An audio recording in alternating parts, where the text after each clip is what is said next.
And we're off and running on the Krueg Show. Hope everybody's having a phenomenal day. It is September the 12th, 2023. 3 o'clock on the West Coast, 6 o'clock on the East Coast. We're joined by Dave Lombardi, who does a bang-up job covering the 49ers for The Athletic. In fact, The Athletic's got Tim Kawakami, Matt Barrows, Dave Lombardi, one of my very, very favorite scout writers, the great Dane Brugler, a lot of good college football writers, Rudy Feldman, or not Rudy Feldman, who's the Feldman? Is it Rudy Feldman? Bruce Feldman, who does the Freaks List and a lot of great stuff. Dave's with us to chop it up and talk Niners. Dave, good to see you, man. How was Pittsburgh? Pittsburgh was fun. Yeah, it was a quick trip. I was out on Saturday, back last night. I decided to take the evening flight last night just so I could go check out Pittsburgh and eat some good food, see the neighborhoods. So there's a direct SFO at 7 and a direct SFO at 7 p.m. So 7 a.m. and 7 p.m. And I opted for the 7 p.m. stadium, nice convenient location downtown, right at the confluence of the three rivers there. The weather ended up being really good. For a weekend, they were really afraid of a lot of rain, but that ended up being a dud. And the 49ers got a big win out there. So it was a really interesting start to the season because I thought it was just a statement, right? We had all this talk of weird energy, and I think it was just people trying to fill space over the course of the offseason. You don't know what the energy of a team is going to be until you actually see them play. And, kind of the simplest scenario prevailed. The 49ers had a really good roster. We knew that. The really good roster went into Pittsburgh, and the really good roster went in and kicked the Steelers' ass. And this is a Super Bowl contender. The 49ers are, and I thought that they announced that with vigor in week one. You have to kind of verify it on the field after all the offseason hype. And it won't take a lot for the 49ers to verify it. Other teams, you might say, okay, hey, you better go do that again. It's just week one. The 49ers don't need that because they've been to 3 NFC title games over the past 4 years. So we know who they are. They re-verified it. Now we're ready for more real football here moving forward in 2023. We're off and running here. We're going to do a little live stream. I got a great little comment from JW who says, man, I'm in a pickle today. A pig flew into my windshield and broke it. Now all I have is pork meat and a broken windshield. So that's why he could use Marin Autoglass, pig in a pickle, or our other sponsor, New York style Italian sausage. That comment is a total plant, Larry. Come on. It's a plant. It's a total plant. Exactly. Too perfect. But for Dave, why don't we jump right into it? To me, what jumped out to me was that how much red was in that stadium. And once Brock Purdy ran for that first down in the fourth quarter and kept the clock moving, this "Let's Go Niners" chant started, and I was shocked. I just figured, a city like Pittsburgh, they're so diehard, they probably would buy up all the tickets and keep the Niner fans out. Niner fans in mass made their way to Heinz Field, which I'll call it, and made themselves heard. What was it like seeing that much red in Pittsburgh? Well, first of all, if you thought that was a lot, just wait till this Sunday down at SoFi. The whole stadium is going to be red. I would say probably 75%. That's what we've seen at SoFi Stadium. So that's going to be the usual takeover from 49ers fans. But yeah, I mean, this wasn't an easy place to get to. But the 49ers have a really national fan base. So a lot of the people I ran into on the street, in the airport, there was a guy I took a picture with on the way home that said that he was from Florida. And so it was a 49ers fan from Florida, and Pittsburgh was one of the easier games to get to for him. The fact there's only 2 direct flights a day from SFO means that it was, I think, tougher for West Coast fans to get out there efficiently and economically. So the fact the Niners have a entire nationwide or worldwide fan base means that you're going to be saying this every single weekend that they have a road game. There's a lot of red in the stands. And by the time they started chanting, "Let's go Niners," normally when a visiting team's fan base starts making some noise, it gets drowned out by the boos of the home team fan base. But most of the Steelers fans were gone by that point, so they couldn't drown them out anymore. Wow. It was a blowout, and those people were upset. I was in a bar yesterday. I was just kind of swinging through Pittsburgh neighborhoods. I wanted to get the vibe, and I was talking to the bartender and some natives there, some locals, if you will. And they were obviously really distraught over the fact that Pittsburgh not only lost, but they couldn't do anything offensively for the first 5 drives, 5 3-and-outs. And that was, they said that was as deflating as it gets. You want to see some big plays to start the season. I will say, though, Larry, the Pittsburgh people, the play that they talked about the most as the one that impressed them was the way that Brock Purdy recovered his own fumble behind the back.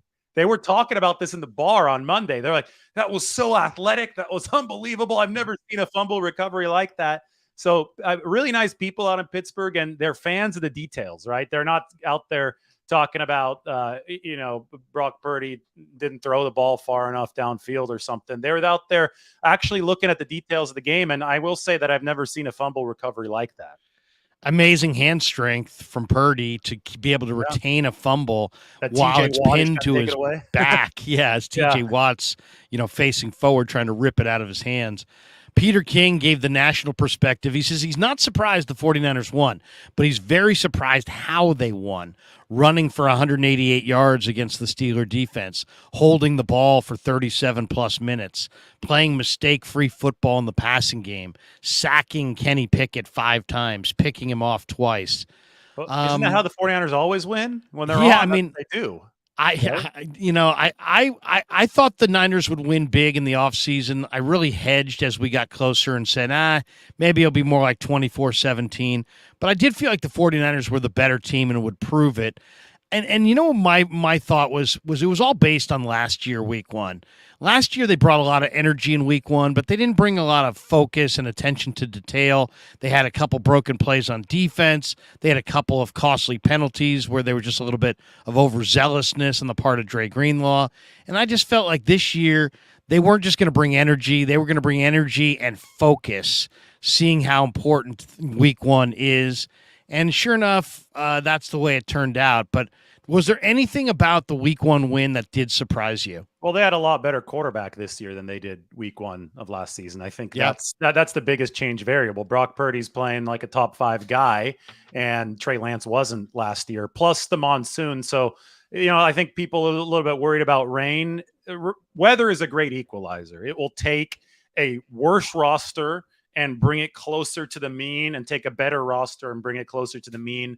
So you saw that, plus, the fact that Trey Lance last year wasn't, Trey might develop into something that's good, but he wasn't there yet with the 49ers, and he definitely wasn't there yet in week 1 of 2022. They were really open about that. They talked about the need to prop Trey Lance up early last season to get him into the flow. Then he got hurt. So anyway, that's all water under the bridge, literally, because there was a lot of water in that game against Chicago last year. But I will say that Purdy was excellent in this game. He even, thought, took strides over last year. There were 2 things that last season I wasn't all too sure about regarding Purdy. And one was whenever he was forced to his left to roll out, could he flip his hips and be accurate firing downfield?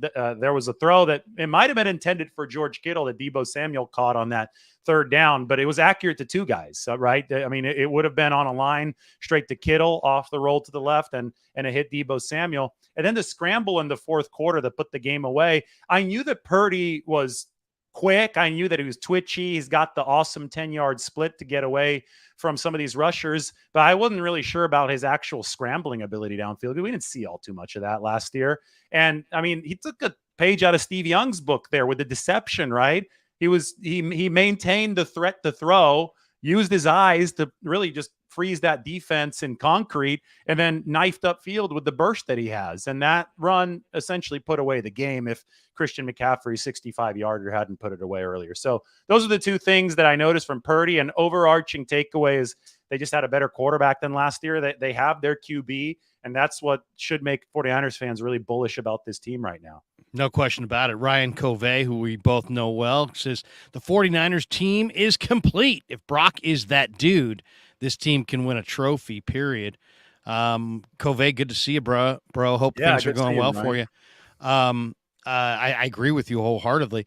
Let's jump back to the number one concern now. I mean, it was a one-sided victory. They beat up the Steelers. It was 30-7. They got off to a good start. There really were not a lot of negatives, but 3 that come to mind. 49ers did have 11 penalties. The Niners coverage unit on kickoffs allowed an average of 30.3 yards per attempt in 3 attempts. And the Niner offensive line gave up 3 sacks, 7 hits on the quarterback, 15 pressures of Brock Purdy. TJ Watt had a nice day against Colton McKivitz, and Spencer Burford had the lowest PFF grade of the 5 linemen. What is the primary concern? Are all of those real concerns? Are some of them situational? What's your primary concern coming out of week 1? Well, I mean, we always expect the penalties early in the season. They're happening all around the league. The preseason is, just not treated seriously enough for good reason now because of all the injuries. So it takes teams a couple weeks, I think, to really clean up the football and play flag-free football. But I'm not worried about that if I'm somebody on the 49ers coaching staff. I think that takes care of itself if you just stay disciplined and continue working in practice. But, I mean, the right side of the offensive line, especially in pass protection, because I have to delineate here, I thought that hat on a hat run blocking for the 49ers was in midseason form in this game. And especially if you go back to the McCaffrey long touchdown run. We'll get into that. I got into that in my entire article after the game. I saw that. Dave did a great breakdown on The Athletic of that singular play. Yep. 3 plays into the third quarter that took a 20-7 halftime game and basically said 27-7 Niners. This one's on ice. Yeah. And it was a beautiful array of downfield blocking by the receivers. Yeah. But the linemen too, from the very start, it was hat on a hat. It was typical Shanahan. It was stuff that we've seen from the 49ers, but later in the season, they hadn't started as cohesively. Now, a big reason I think is Brock Purdy, because if you've got that quarterback throwing threat that's executing the system with the timing that needs to be executed, everything kind of falls into place a lot better. It is a team sport. So they're ahead of the schedule that they were on years before. Now, when it's pure drop back stuff, the right side of the offensive line is still an issue. And it's not just Colton McKivitz against TJ Watt. It was Spencer Burford struggling as well. And, those two guys, they have to play off of each other. They're a tandem, really. There are a lot of blocking combinations where one relies on the other. It's a team sport. Again, there's communication. And if both of those guys are struggling, it could get ugly on the right side. Now, to Purdy's credit, he was able to sidestep a lot of pressure. He manipulated the pocket well. There were times when a free rusher would come in and it looked almost like he was baiting that free rusher and he would sprint out. So Brock Purdy's good under pressure. We knew that from the very time that he took over against the Dolphins last year when they tried to blitz the hell out of him. But at a certain point, you just can't have your right tackle and your right guard being consistently beaten. And both McKivitz and Burford gave up 5 pressures apiece. Just watching the game, to me, they were just clear weak links on the right side. And TJ Watt is TJ Watt. He's a singular talent. Maybe Nick Bosa's up right at his level, but we know that he's an elite edge rusher. So it probably won't be as difficult on a week in, week out basis for Colton McKivitz, but there are other great edge rushers in this league. And, I should add that Micah Parsons is right there in that same conversation. And the 49ers do have to play the Cowboys this year. So that's something that he better get better quickly, or the 49ers better use some of that cap space if they could even swing it to get a different tackle, because in general, there is a shortage of quality tackles in the NFL. It's really hard to acquire one of these guys. The edge rushers are outpacing the tackles right now. They're not outpacing Trent Williams, but TJ Watt definitely outpaced Colton McKivitz, with Spencer Burford being an issue at right guard as well. Clarsard 49, who's one of our regulars, says Lael Collins just got cut, Krug. I'd say not a bad idea for us to look into.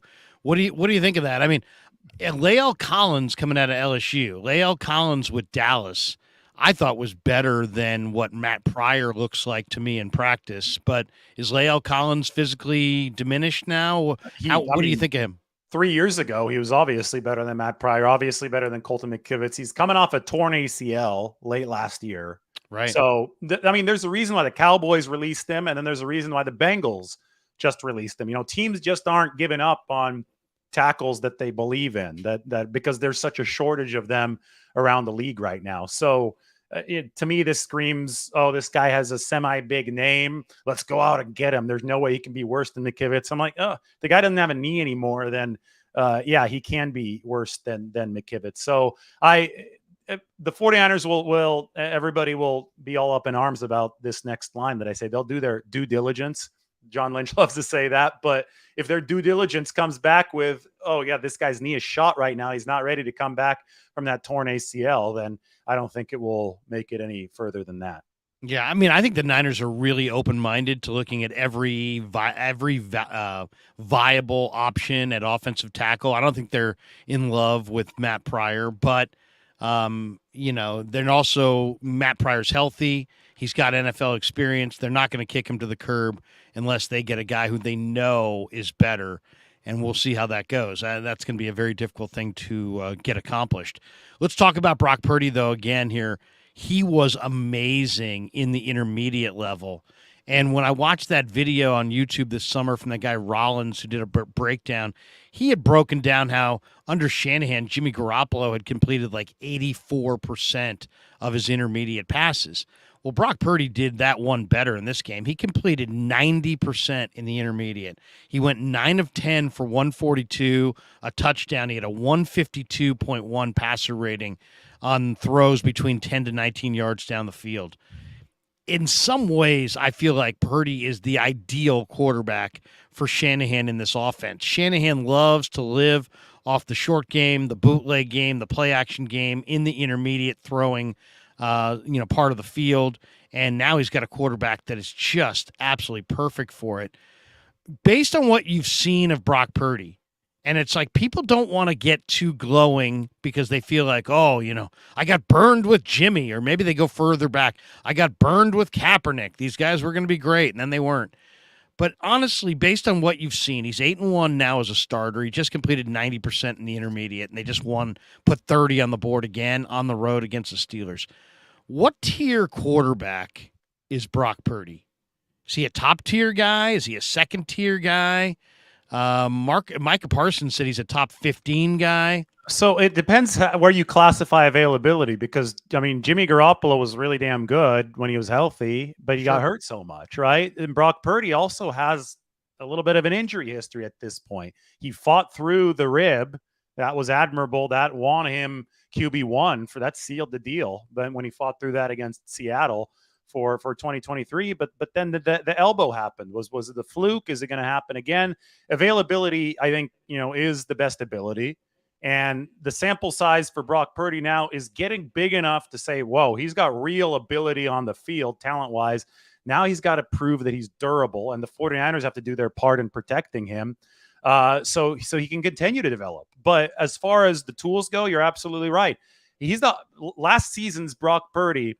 On throws that traveled between 10 and 20 yards downfield, he put up the highest completion percentage in documented history in the NFL. PFF has tracked this for like 25 years. He was at 80.4% last year. He's at 90%, as you said this other day. Jimmy Garoppolo was really good at those throws as well. But obviously, Jimmy ended up not being as available as the 49ers needed him to be. That's where Purdy's strength over Jimmy, though, might come in really handy, because he is more mobile than Garoppolo. Brock Purdy has an elite burst. These people who say that Brock Purdy is physically limited, point blank, do not know what they're talking about. They do not know what they're watching on the football field, because he's got a 10-yard burst that's as fast as Lamar Jackson's. This is a documented fact, and you have it on tape now. He can get away from rushers at an elite level. I'm not saying his 40 is as fast as Lamar Jackson's, but his short area quickness is. And he's got a Tyreek Hill type 10-yard split. Tyreek Hill is 150. So Brock's is 154. Exactly. So to say that Brock Purdy is physically limited is just such a flaming pile of garbage. It's just not true. And then when you look at the arm talent, he can make every throw that you need to make, especially within the context of the intermediate offense, Kyle Shanahan's intermediate offense. You're talking about outside the numbers, down carving up the middle. He can make those throws. Is he a great deep passer? No. And I don't think that's Kyle Shanahan's forte either. I don't think they're going out there trying to go with a run and gun offense. I don't think they're trying to be the Buffalo Bills. And you saw how that turned out for the Bills last night. Josh Allen threw 3 picks and fumbled another football. So they're trying to own the middle of the field. Brock Purdy absolutely has the zip and the arm to do that. And he has plus athleticism where it counts. right? So he's not physically limited. That's not true. And that allows him to have the potential to turn into a tier 1 guy. I can't put him there at this point because he's played, what, 8 or 9 games? I think we still need to see a little bit more in terms of durability, in terms of counter adjustments from Brock Purdy. But we do know he's got the tools to be there. All this talk all off season, people wouldn't shut up about Trey Lance's ceiling. Brock Purdy's ceiling is probably higher than Trey Lance's. If you just look at it from a physical perspective, Brock Purdy, he's got for a QB running plus Lance's 40 was slow anyway. That was slower than the 49ers thought it was going to be. But for a QB, you want that short area quickness. You're going to value that over 40-yard dash speed, right? And he's got that at an elite level. So as far as ceiling goes, it's sky high for Brock Purdy physically. Now it's about translating that into consistency over the long run in the NFL, which is very, very hard to do. Nobody wants to hear comparisons to Mahomes, but the exact same kind of escapability that Mahomes demonstrates, Purdy demonstrates. The exact same kind of, I'm an intense competitor. I'm not looking to run. Quarters 1 through 3, I'm going to break, contain, but I'm going to try to keep my eyes posted down the field. I'm still looking to pass. In the fourth quarter, when we got a lead, and now it's time to ice the other team with a first down or two, and you give me a running lane, Mahomes takes that running lane and burns you. Russell Wilson used to take that running lane and burn the Niners. This guy reminds me a lot of those guys in that he's not a runner quarters 1, 2, and 3, though he is mobile and can escape. But if you give him a lane and they've got the ball and they're trying to put away the game, he will run for that first down and keep that clock moving. He did it yesterday. I thought it was one of the biggest plays of the game. Let's talk about a guy that absolutely we both were on all summer, and that's Brandon Ayuk. Brandon Ayuk, Dave's a star in the making. It's year 4. His overall Pro Football Focus grade was second in the league, only to Tyreek Hill in week 1. They threw him 8 balls. He caught 8 balls, 129 yards, 2 touchdowns. The coverage on the one ball that Purdy threw to him against Peterson he was all over him, and yet he still made the catch. Purdy, by the way, had a perfect passer rating of 158.3 when targeting Ayuk.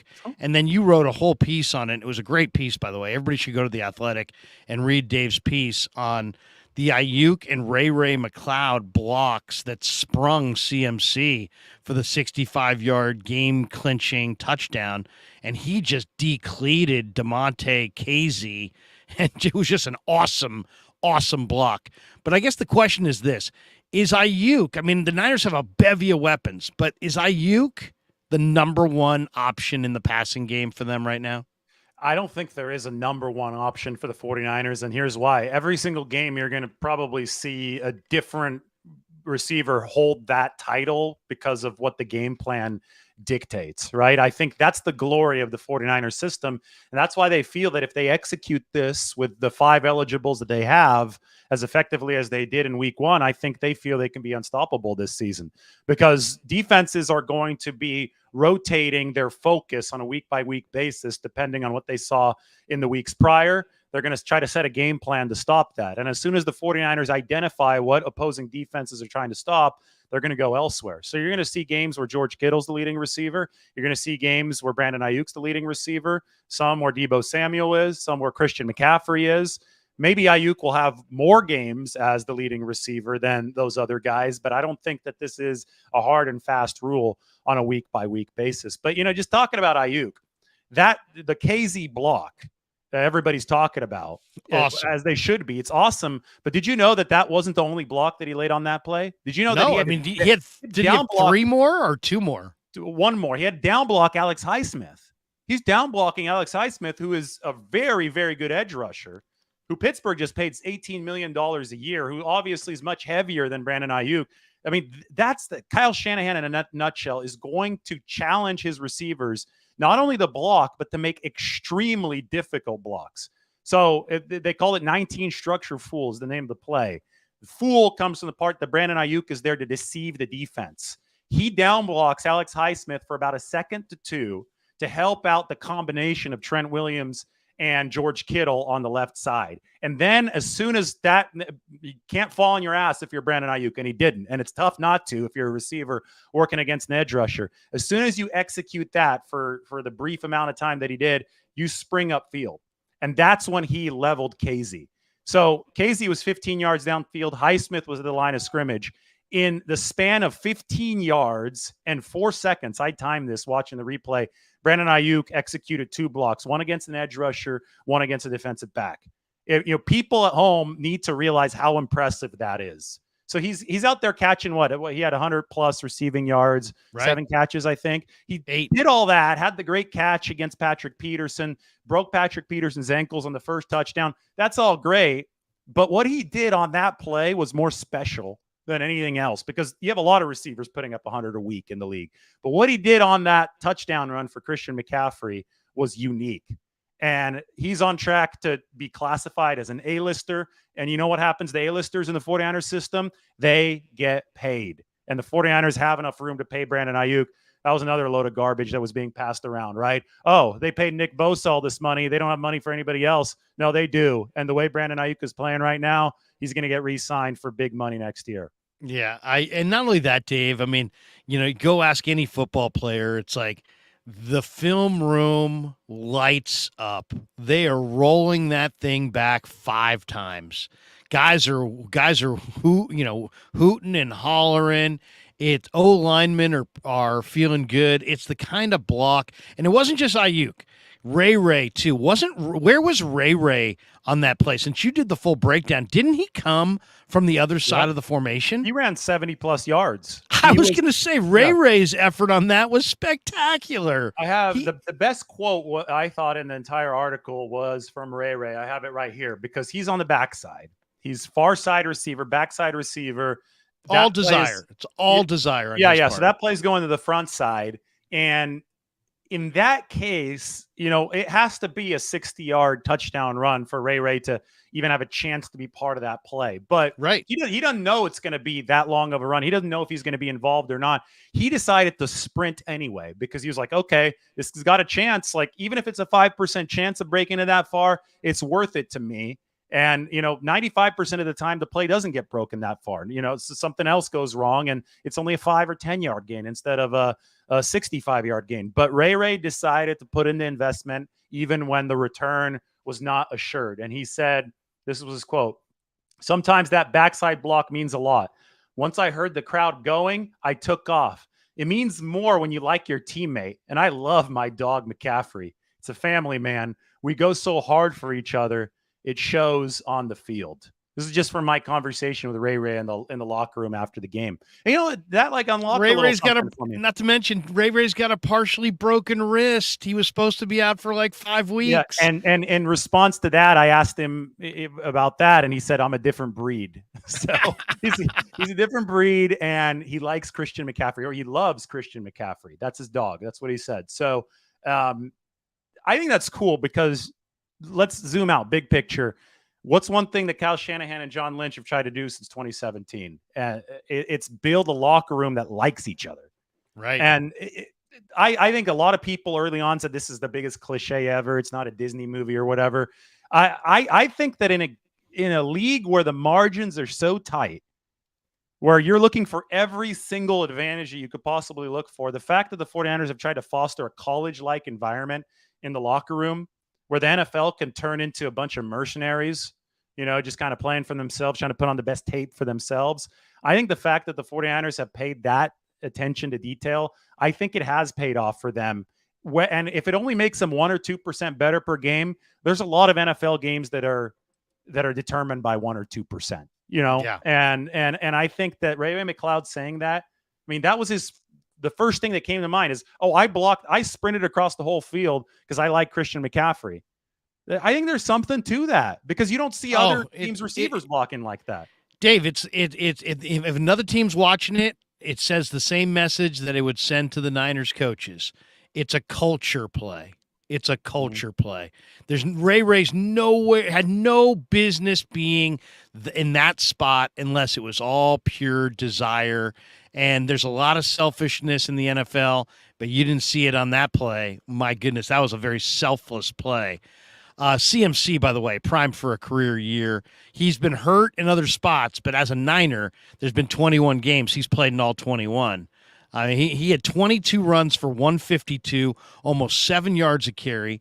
7 of his 22 runs resulted in either a first or a touchdown. 125 of the 152 came after contact. Let me ask you this, because they're asking this question. I'm sure you've seen this around, and I'll throw it up there. Blue Blood Sports TV says, blessings to you guys. I was at the game. I feel Kyle overused CMC at the end for no reason. It was over. Don't get him hurt. Let me ask you that question, because that was my thought as well. I mean, does Shanahan maybe need to ramp down the CMC touches just a tad bit to try to save his legs? Because to me, they got the depth. Why not use it? I think at this point, funny enough, the 49ers might still be in the mode of building a callus for Christian McCaffrey. Okay. If that, because he didn't play in the preseason, so this was his first game action. They you know him well. I mean, you covered him at Stanford. Yeah. People don't realize that Dave covered Stanford before he covered the Niners.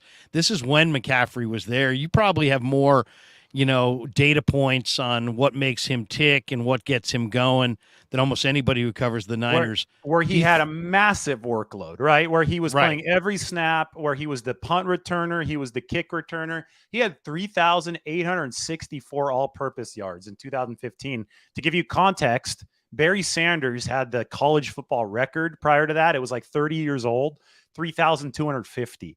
So he beat that record of all-purpose yards by 600. That just completely shattered it, right? It was like Barry Bonds with the single season home run record. He broke it with like a week to go. So Christian McCaffrey is a usage kind of back. And I think that a lot of people just assume, he had a couple soft tissue injuries that lingered a little bit in Carolina. A workload is bad for him. And, I don't ever think it was a workload issue in Carolina. I think it was just bad luck. He had some soft tissue injuries that he didn't have at Stanford. And, knock on wood. I hate when guys get hurt. So I'm gonna knock on wood. He hasn't had them with the 49ers yet. Anyway, the 49ers are very, very particular about, the whole sports science thing, giving guys enough of a workload, building enough of a callus. And that's all Ben Peterson, their head, athletic performance guy.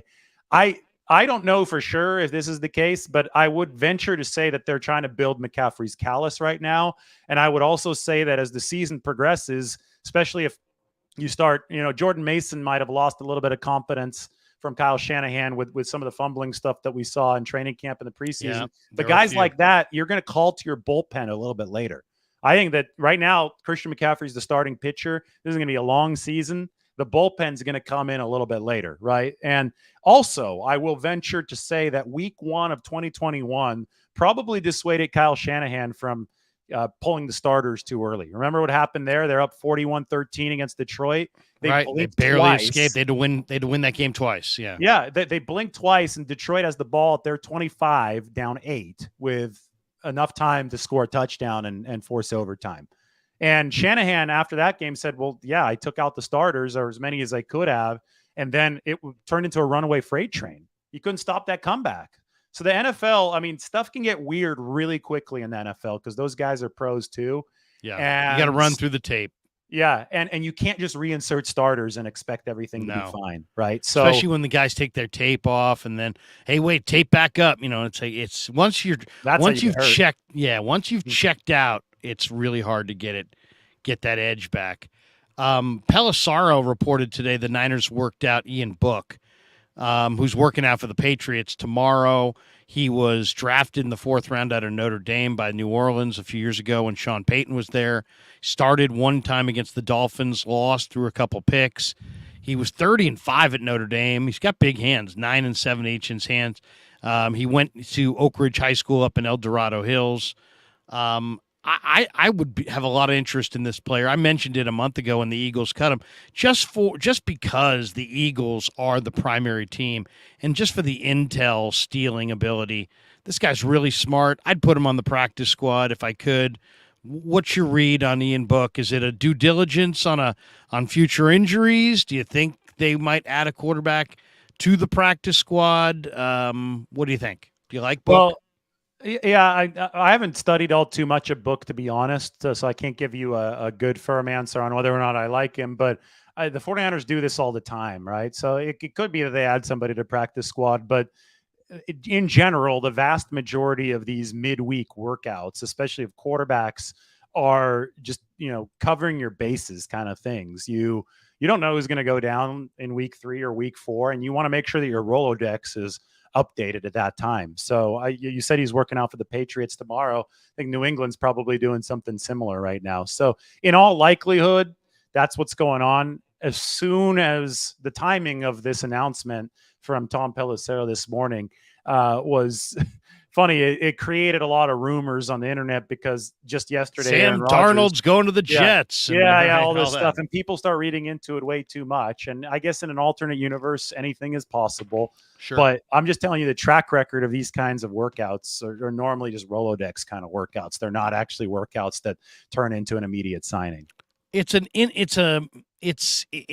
investigating inventory. That's what I always look at it as. You're kind of investigating the potential of inventory that could be out there. But I think that would be a nice little pickup. Derek Groom says, when is the last time you felt this calm watching a 49er quarterback? Also, do you guys think this is the 49ers' best team in this regime of Lynch and Shanahan? Well, they've already been to a Super Bowl with in 2019 against Kansas City. But I'll say undoubtedly this is the best team. This is the best quarterback they've had. This is the best defensive line they've had. This is the greatest depth they've had. And they have 3 skill position guys that we've already talked about, Debo, Ayuk, and CMC, that are all primed for career years. So, and I think there's a hunger because they've fallen short from the group and Kyle and the coaching staff. So, yeah, I do believe this is their best outfit during the regime. Where are you, Dave, on this? Yeah, I mean, if you compare the 2019 defense with this defense, and 2019, just when they were healthy, they had a monster on the edge opposite Bosa in D Ford. But again, availability was the big issue for him. So we only saw full roar 2019 for like 10 games. 2 of them were in the playoffs, though. The Vikings and the Packers game. And it was awesome. It was impressive. But, we saw the first of Drake Jackson. He definitely has made strides. 3 sacks. I mean, he turned into TJ Watt for a game there. Now, I'm kidding. I'm being facetious. I think but that's the glory of the 49ers defensive line. If you've got Bosa taking chips, eating up double teams, if you've got Hargrave getting attention, Eric Armstead, who was excellent. I mean, he was sensational on Sunday. You got all 3 of those guys. There is no better platform for a young edge rusher to start padding his stats, building confidence than that, because nobody's ever going to double team him. And Drake Jackson absolutely capitalized on that. So, I think that defensive line has got potential to be at least in the ballpark of the fully healthy 2019 D line. And then the linebacker level is more mature now. Greenlaw's not a rookie anymore. Fred Warner's not a second-year player anymore. And the secondary is better. The secondary's got an all-pro at safety. I think that Jaquiski Tart had how many interceptions over his time with the 49ers? Just like 2, right? Not many. I mean, and they've changed their emphasis on balls. They've gone away from the big, fast, I'm going to strike you and cover you safety to I want the guys with the instincts who are in the right place at the right time with good hands and ball production. So it's a total flip of philosophy, really. Yeah, I think that's 10 combined picks between Tashawn Gibson and Talanoa Hufanga over the past 2 seasons after Hufanga's the other day. Charvarius and I think Gibson might have 35 career. I mean, he's got a lot. Yeah, he's got over 30. I mean, he's a true instinct vet. I mean, this is a guy who's seen schemes. He's seen it all, really, at this age of his career, but he stays in fantastic shape. So it's obvious that he still has enough left in the tank. And he works really well, Talanoa Hufanga. You saw a little pitch the other day. It was a forward lateral, but still that shows that there is a level of cohesion and creativity between the two that you need on the back end, even if you're not handling the football. So Charvarius Ward probably better than Richard Sherman. Sherman was good in 2019, but he was obviously on the downslope of his career. And that second corner spot is definitely better than the second corner spot in 19. That was a Kello Witherspoon and then a young Emmanuel Mosley. I think when you've got Diameter Lenore out there, it's definitely better. My one issue with this team is what happens at nickel and the domino effect of outside corner. Is Ambry Thomas going to be able to hold down the fort on the outside if it is Diameter Lenore consistently sliding inside. And that's a product of not having a guy like K'Wan Williams or even Jimmy Ward anymore, right? So that might be where the defense is a little bit weaker, but I think on the aggregate, it's stronger just a little bit than 2019's, and the offense is as well, because all these skill position guys have matured, and you have Christian McCaffrey. You didn't have Christian McCaffrey back then. So yeah, I think this is the most talented 49ers team of Shanahan's tenure. And Greenlaw and Warner are in that year that I would call the super prime. It's like, this is your year. This is your big year. And I think both those guys are in their big year. That's a great word. I like that. Super prime. Let's throw through a few more super chats, and then we'll get back to the defense here. Mike Monahan says sometimes big arms equal just long interceptions. Yeah, I mean, Josh Allen right now is struggling with interceptions. All they needed last night was a game manager, and they win that game. I know. It's amazing. Ken Konecki says, so Grant said, wait 3 seasons before you call a quarterback good. So why does everyone say Hurts is elite, top 5 quarterback after one good season? That's a good point. Not a bad point right there at all. And then Chris has a direct question for you. David, have you ever done a show with Grant? No, I haven't. Have not. Okay, there you go. There's the answer. I've got one for you. Let's flip the card and talk a little bit about the Niner defense. It was the first appearance of Javon Hargrave. And, when I watched it the first time, Dave, I thought, kind of a quiet performance from Hargrave. But then when I watched the All-22 and when I took it out and I rolled it back and forth and I really looked at it, man, I really liked what Hargrave got done. He only had the 1 sack, but, he is a force on every snap as a pass rusher, and he has to be accounted for. How would you grade out his Niner debut? Like you said, he's a force. We've seen him up close in person. That lower body strength that he has, it's impossible to get leverage against somebody like Javon Hargrave. I feel he's always going to have the leverage advantage, and then he's got the explosion. And you saw it on the sack. I mean, it was a quintessential Javon Hargrave sack.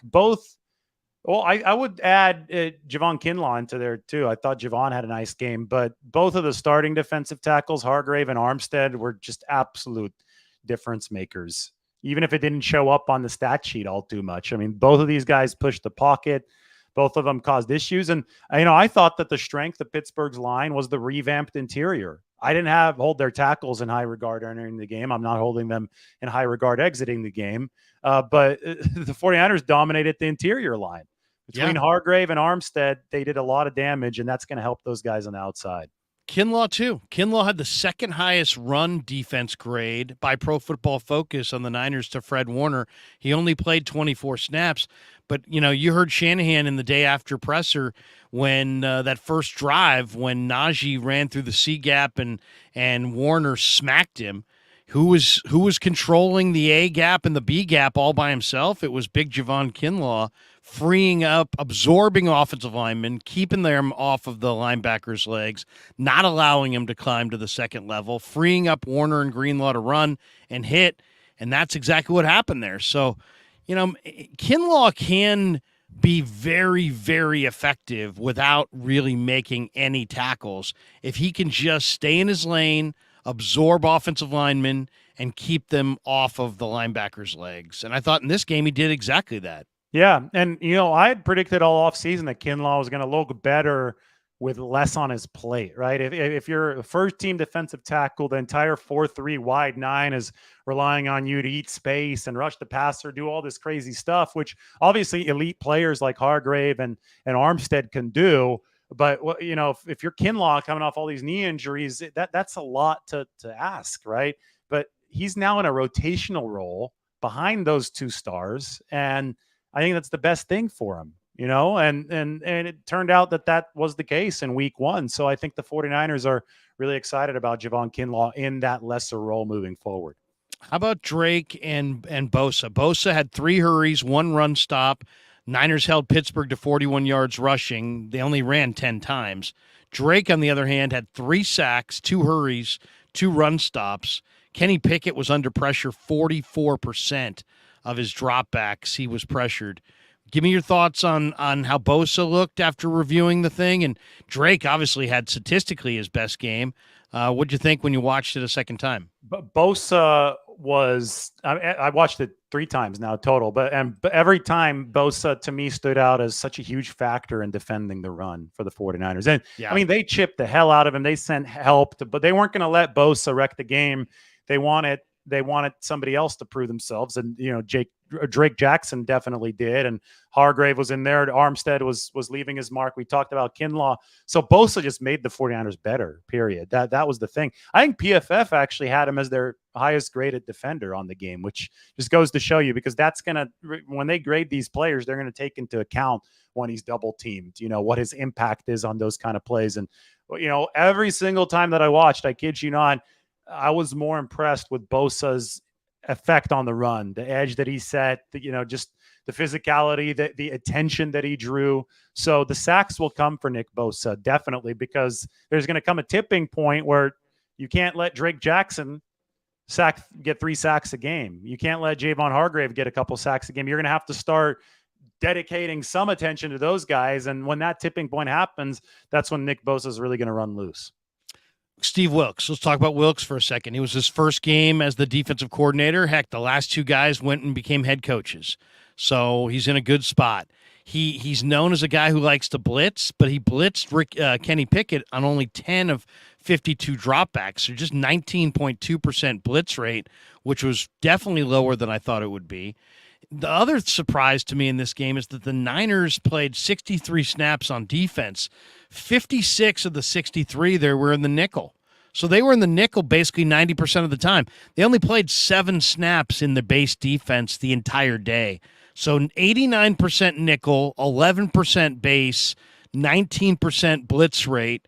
Were you surprised by anything that you saw from Steve Wilks in week 1? Well, if you break down the blitz rate, they blitzed on 4 of the first 7 snaps, which was the first quarter. So they brought a lot of heat early, and by the end of the first quarter, they were way ahead. So, then they played a soft shell. Yeah. Let's just, I don't think we have a big enough sample yet to see how often they're going to blitz this season, because that was an abnormal game. Let's be honest. No matter how good the 49ers are, they're not going to be going up 20 on teams every first quarter. So let's just wait to see what happens there, because that blitz rate in the first quarter was 50+%. We know that Steve Wilks has blitzed a lot whenever he's been an NFL defensive coordinator prior to this. So that's my thought on the blitz rate. As far as nickel goes, that's a matchup thing, right? 49ers, if depending on the offensive personnel, they're going to run the appropriate defensive personnel, and nickel happened to be the matchup that they wanted. First half, Ambry played outside. Demo played in the slot. Second half, Lenore played outside, and Oliver played in the slot. We've been asking kind of how is this going to be broken down. We were kind of told, hey, Lenore's going to get the smaller slot receivers. Oliver's going to get the big-bodied slot receivers. Allen Robinson, I would say, is probably closer to a big-body veteran slot receiver, but Lenore was on him early, had a major speed advantage. Oliver was on him late. What did you think of the way he utilized the nickel? And I guess the overarching question in the secondary is, how good is this secondary? And I ask Dave because I'm looking at some of the numbers.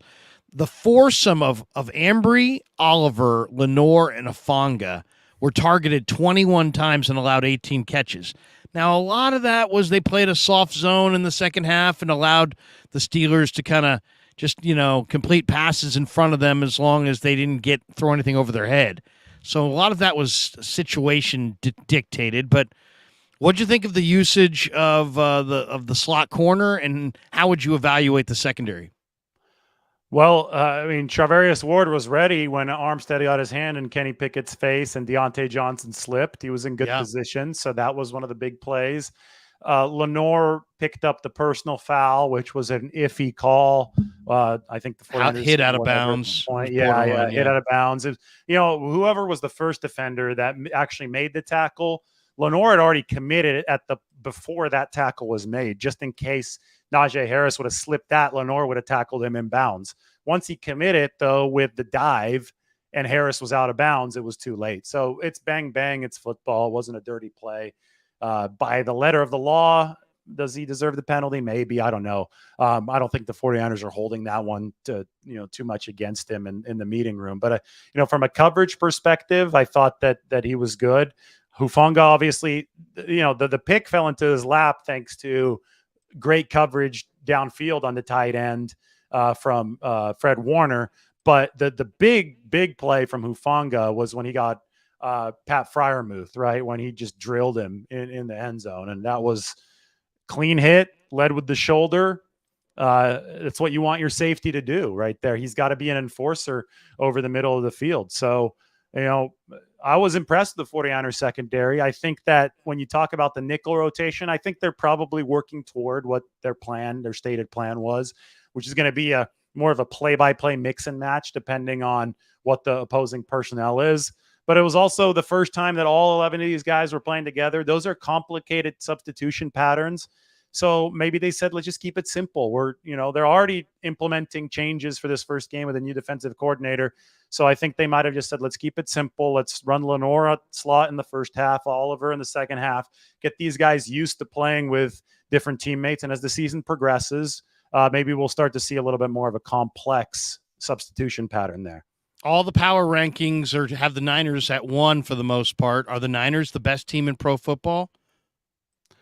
Yeah, but the best performance this week outside of the 49ers probably was the Cowboys, right? And 49ers beat the Cowboys last year. So we can go with the Niners right now because the Super Bowl the defending Super Bowl champs have already lost the game. And hell, the Eagles are really damn good. It's the Niners, the Cowboys, and the Eagles at the top of the NFC. I think the 49ers would have beaten the Eagles with Brock Purdy. People can argue that forever, but we'll see what the truth ends up being this season. Let's just hope that all of these teams stay healthy so we can get to the bottom of the truth this time.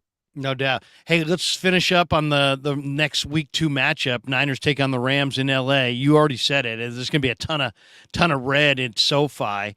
Rams coming off a win. They beat up on Seattle in Seattle 30-13. And it was an interesting game, I thought, because McVay knows that he doesn't have Cooper Kupp. He's out with the hammy. He won't play this week either. And he wants to be more physical. And they don't have much of a running game, but they ran it. They stayed with the run. They had 40 rushing attempts. They ran 40 times for 92 yards, only 2.3 a carry. But they got enough out of Kyron Williams, the Notre Dame star, and enough out of Cam Akers, and they held Seattle's offense off the field. Seattle only had 46 offensive snaps, so about 20 beneath what they would normally have a normal NFL game. The Rams, possessed the ball for 39 minutes of the game, and they had 5 second half scoring drives. They went touchdown, field goal, touchdown, field goal, field goal. They got a rebuilt offensive line. And, Seattle only had 12 yards of offense in the second half of this thing. Stafford threw for 334 yards. It was his 58th 300-yard passing day in the regular season in his career. Seattle outgained at home 426-180. Rams just possessed the hell out of it, Dave. 27 first downs. They ran a lot on first and second down. They got the third and manageable, and they threw routes to this Puka Nacua, a rookie from BYU who's a great route runner. He's a rookie who had 15 targets and caught 10 balls for 119. Mix in Tutu Atwell, the burner, and those two guys both had 119 yards receiving. What's your takeaway on Rams week 1? Is it just that they do have ownage on Seattle? They've beaten them 9 of the last 13 times, so they own Seattle, but what's your takeaway? Are the Rams a dangerous opponent in week 2, or is it just, man, they found a way to get it done in week 1? They've owned Seattle because Seattle doesn't have a pass rush on the 49ers level. The kryptonite of these Rams teams of Matthew Stafford is pressure.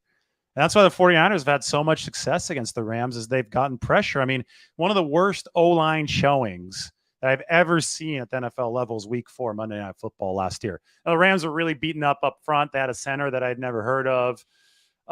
So it's not going to be as bad coming up here in week 2, but still, the 49ers have a distinct advantage when it comes to D-line against the Rams O-line, and all the stuff that you saw in the Kua 112 receiving yards Tutu Atwell, with a big game as well. Matthew Stafford, 330 yards.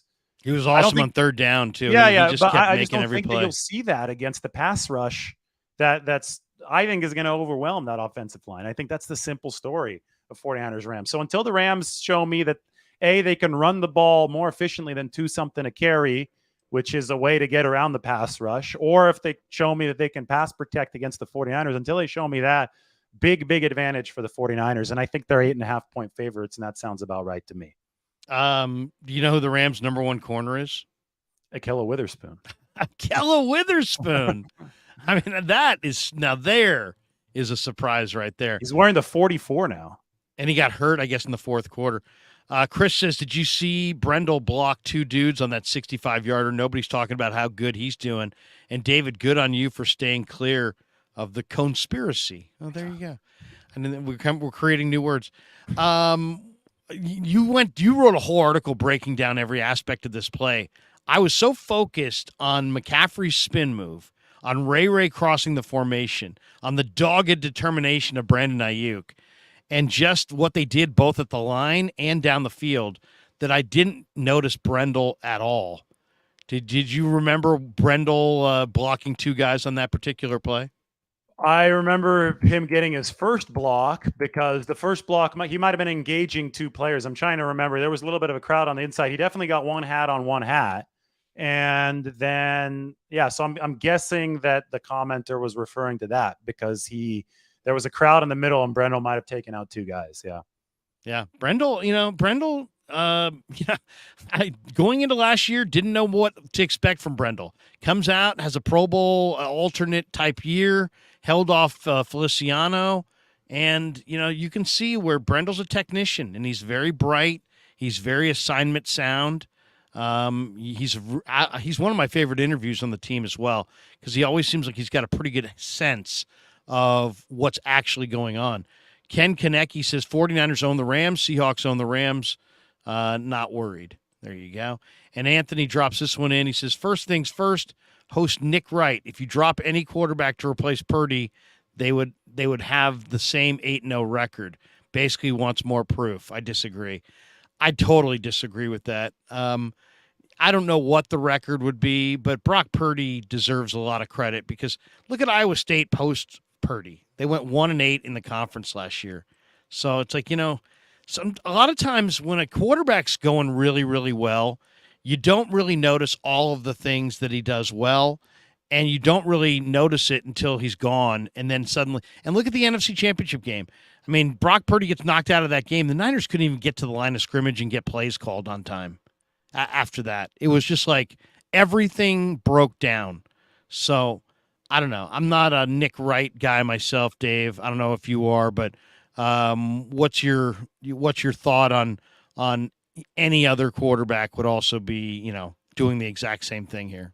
I mean, we've seen it before. The only 2 that have been efficient in this system are Jimmy Garoppolo and Brock Purdy. And there's this one of the big false ideas is, if Brock Purdy looks a lot like Jimmy Garoppolo, it's somehow a bad thing. It's not. I mean, again, Jimmy Garoppolo was really efficient when he was healthy. Now, if his health record looks like Jimmy Garoppolo's, yes, that's a problem. But if you can get that kind of efficiency within the context of Kyle Shanahan's scheme, that's great. And it's difficult to do. It's not easy to do. Yeah, guys might be schemed open in certain cases, but you still have to see them, and you still have to manipulate the defense, and you still have to, there's so much that goes into quarterback play. You have to be able to play that point guard position efficiently. And if anyone could do it, well, then the 49ers wouldn't have invested all that to trade up to try to get Trey Lance. They thought that he had the skill set to be able to do it, and maybe he does, but he didn't get it done in enough time to make sense with the 49ers timeline due to those injuries. So Kyle Shanahan obviously doesn't think that. Obviously, he would, if he did, then he would just be getting undrafted free agents to be his QB every year.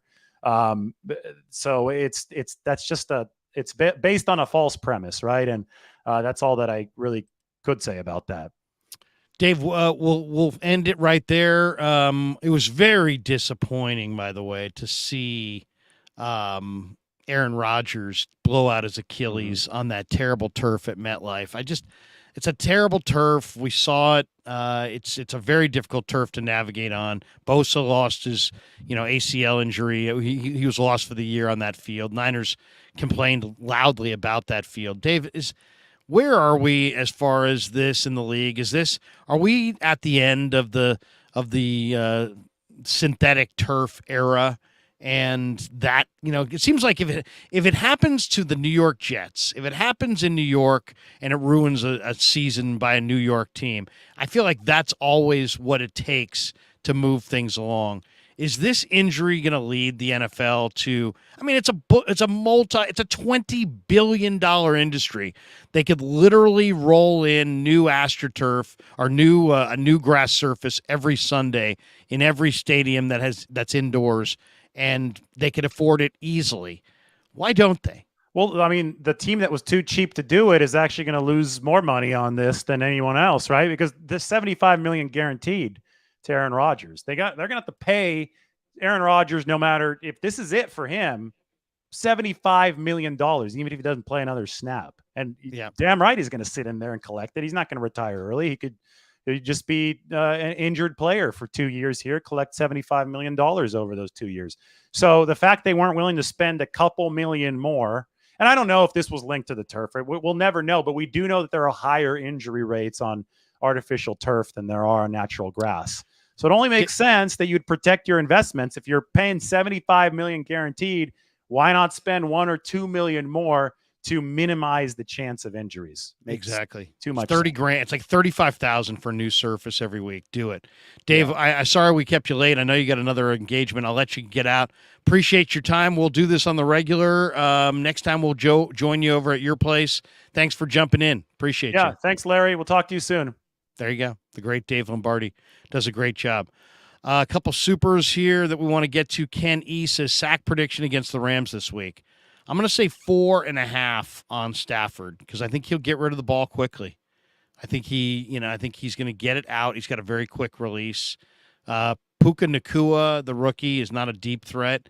He's going to throw it shallow to him. He's going to sit in a soft spot in a zone or in man-to-man and try to live in the short and intermediate level. And that means the ball's coming out quick. That means it's going to be hard to sack Stafford. AG says, gents, only God now stands between us and number 6. There you go. It does look good. 1 week in, and it looks really, really good for the 49ers and their chances of going back to the Super Bowl and getting that 6th Lombardi trophy.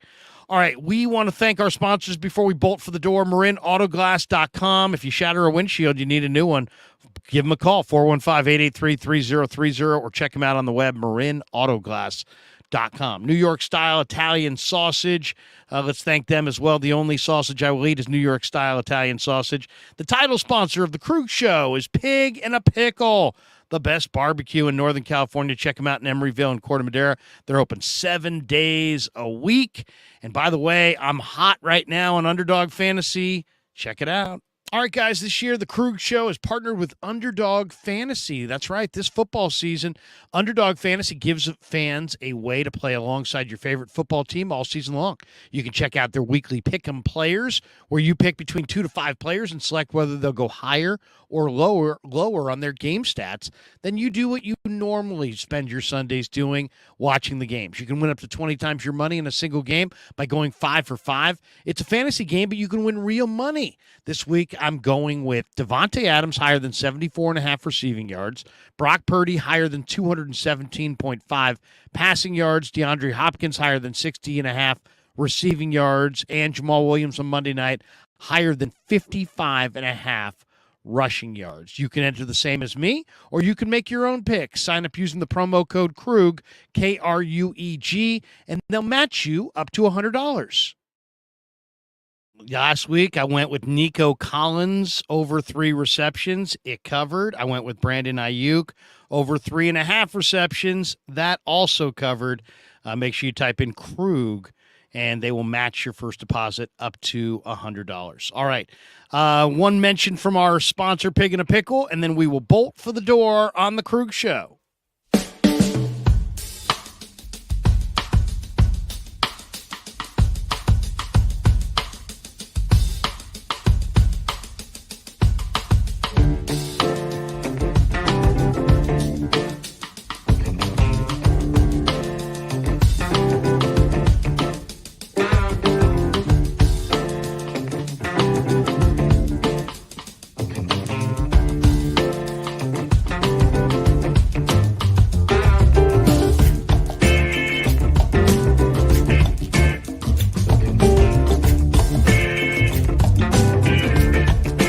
So New York style sausage was started over 70 years ago. We are the largest producer of fresh Italian sausage on the West Coast. What makes our sausage in New York style is really the recipe came from back east, from New York, from Connecticut. If you look at all of our labels, there's maximum 4 or 5 ingredients, which we're really proud of. There's no preservatives, no MSG, fresh in, fresh out. The pork comes in fresh, goes out fresh. There's never any freezing throughout the process. We've always used fine quality cuts. We're never gonna deter from that. It's one of the reasons why our sausage is so good. I guarantee you put our sausage up against anybody else's from a flavor standpoint, no one will beat it, hands down. And do yourself a favor and do me a favor. Go buy a package of the New York style Italian sausage. Guaranteed you will love it, guaranteed.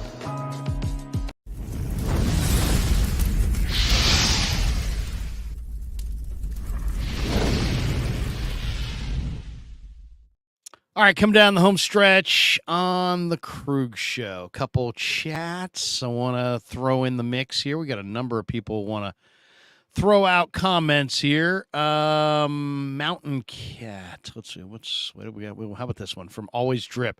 It says, Larry, stream more with Grant. Get these haters mad. All right. Grant and I stream once a week for sure. Mountain Cat says, but listen, Larry, this was a great show, Larry. Oh, you got to catch. I found our guy from Vegas who said my name like 7,000 times in our video show last week, and we put together a video. We're going to debut it tomorrow night on the call-in hour with my son. So look for that tomorrow night on the show. Carlos V says of Dave and I, two of my favorites, true professionals. Thank you. Appreciate that one. Buttercup says Grant is the best professional. All right. People getting competitive in here. Randall says, Larry, can you teach the coach not to berate the chat? He thinks his opinion is gospel, and we are dumb, and it's a bit condescending. It says condensing, but I think you meant condescending. How condescending of me to think that you meant condescending. You might have meant condensing. I will talk to the coach. Always Drip 805. Larry, stream more with Grant. Love them haters more. Oh, another one in there. Threw that in there twice.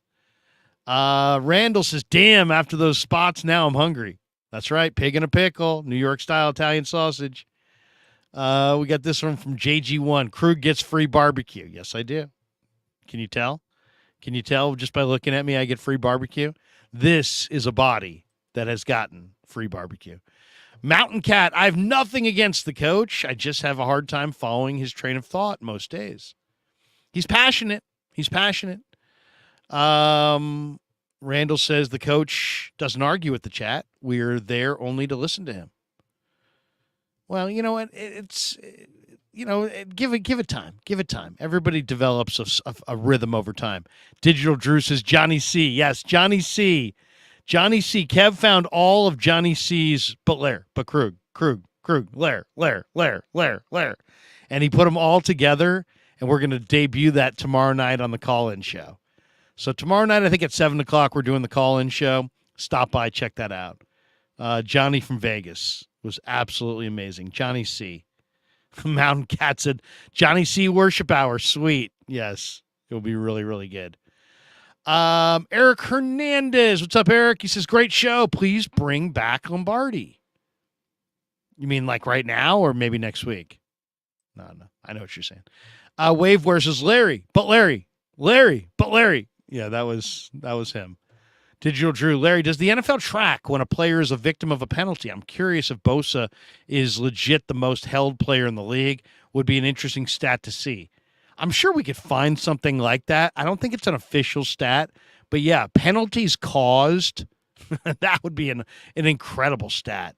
I bet you Tyreek Hill gets an awful lot of defensive holds too against him.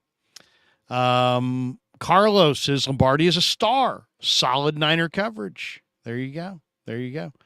Everybody's got an opinion, good or bad. We're glad that we're here for you.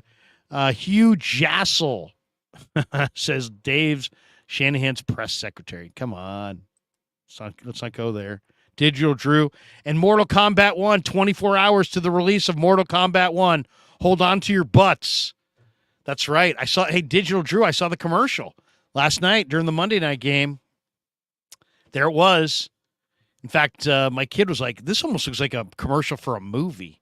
I'm like, no, it's a commercial for the video game. There's no question. Mortal Kombat, that's Digital Drew, works in Chicago on Mortal Kombat, by the way. For those of you going, what, is Digital Drew just some diehard Mortal Kombat video game fan? No, he actually works on the video game. He's one of the guys who develops that game year to year. Carsard49 says, Krug, we look damn good, aside from having $41 million in cap space to spend. In addition to, I think is what you meant. Yeah, Niners have, how about that? Niners look as good as any team in pro football. They are firmly inside their Super Bowl window. I believe and have believed they have their quarterback of the future. Shanahan, I think, if Shanahan can get Jimmy Garoppolo to complete 84% in the intermediate range, that probably means that Brock Purdy can complete 90% in the intermediate range. Oh, yeah, by the way, against Pittsburgh, Brock Purdy completed 90% of his passes in the intermediate range. So it's about staying healthy, putting on a pass rush, and piling up wins. Getting that home field at Levi's and going to Vegas for the Super Bowl.